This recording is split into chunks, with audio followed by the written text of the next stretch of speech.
Okay. Bismillahirrahmanirrahim.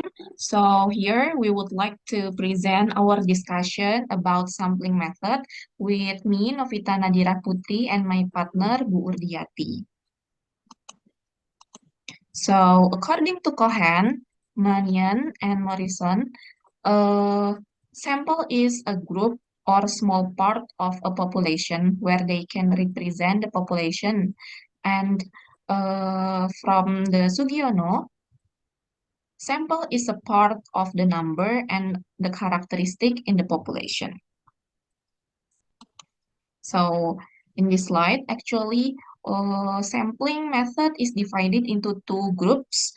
The first one is probability sample, which is random sampling method by giving equal opportunity to each member of population.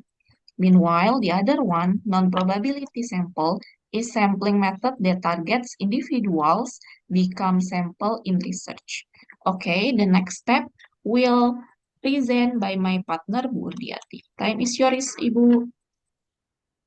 Yeah, there are six kind of probability samples. The first one is simple random samples. The second one, systematic sample. Next, stratified sample, cluster sample, state sample, and multi-phase sample.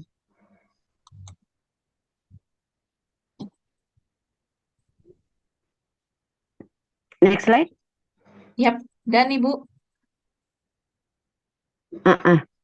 Simple random sample. In this method, involves selecting at a random homogeneous population. In this sampling, homogeneous population will give an accurate result for the researcher in sampling. Next slide, dan Ibu. Yeah, systematic sample. Systematic sample is a sample method where researcher determine the members of sample based on a random starting point and consisting sampling interval. Next slide. Yeah, stratified sample. Stratified sample is sampling method by grouping sample to be homogeneous and having similar characteristic, but they are having different level. For example, if we want to investigate about level of education, there is S2 level, S1 level, senior high school level, junior high school level, and elementary school level, for example. Okay, the next slide. Yeah. Cluster sample. Cluster sample or area sample is sample method that used to determine the sample when the object under study in very broad.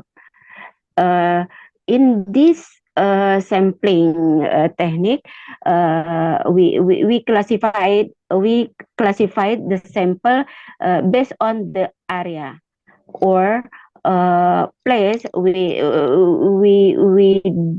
we did investigation. Okay, the next slide, Ibu.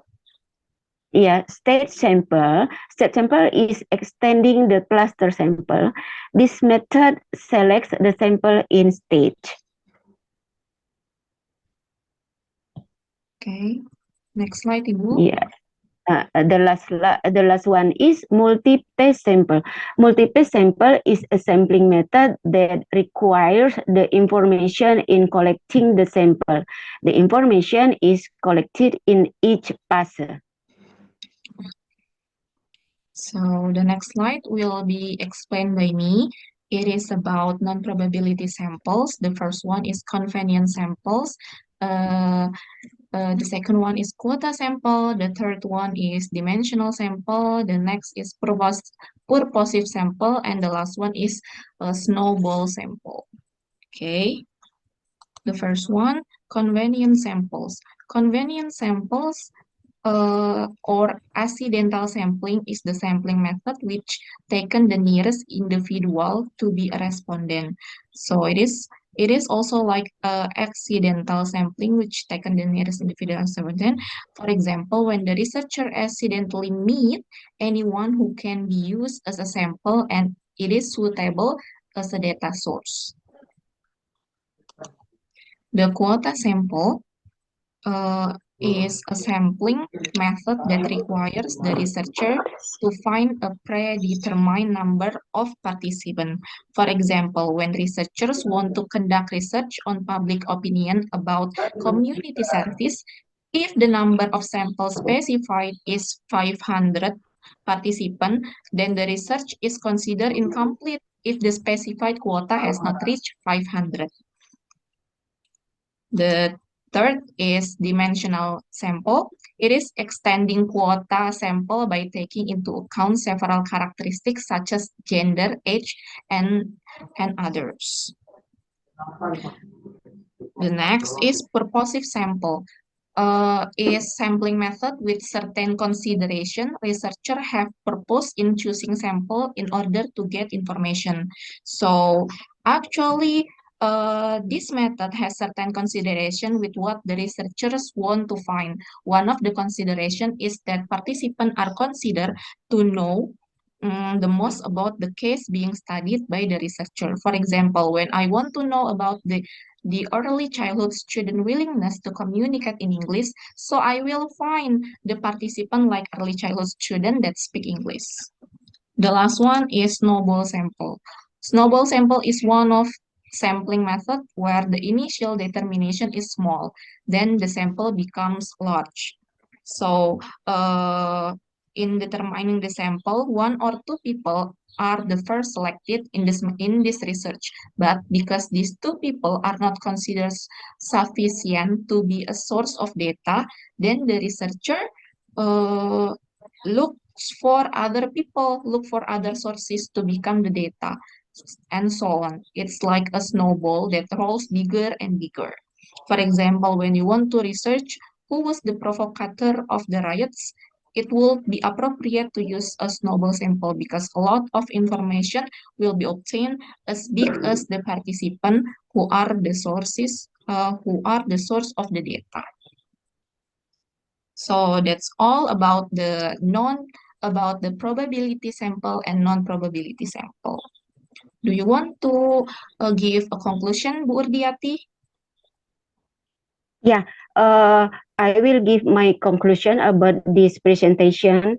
The one thing we have to know about the sample is all sample must be representative in order to make an accurate investigation about the research. Because if the sample is not representative, it is worried that the investigation is not accurate as we expected before. That's all from me. Okay, Alhamdulillah. So here are the references. And the last one, thank you very much for listening. Wassalamualaikum warahmatullahi wabarakatuh.